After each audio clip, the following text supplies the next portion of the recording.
Альберт Галимжанович иңелек гражданларны кабул итте.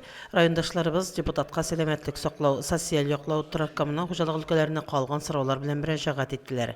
Мөрәҗәгатьләрнең барысы да теркәлеп, депутатларны үз каравына алды. Альберт Хабибуллин шулай ук район үзәк хастаханәсендә булды.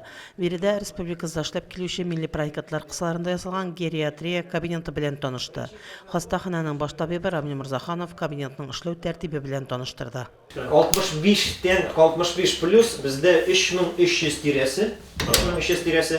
Һәм менә без быел сентябрьдә 65 яшьтәгеләр өлкәнрәкләр программасы башланды. Безнең планга кергәне 847 кеше, безнең 500-дән артыгы үтәлгән. Һәм без 2нче елга инде 1770 тирәсе кеше шулай итеп алып килербез дип нитәбез. Планлаштырып торабыз. Хастахананың акытлар залында узган очрашуда Альберт Хабибуллин район җәмәгатьчелеге белән аралашты, сорауларга җавап бирде. Фәрдә Гайнетдинова, Динар Нуртдинов, Мөслим телевидениесе.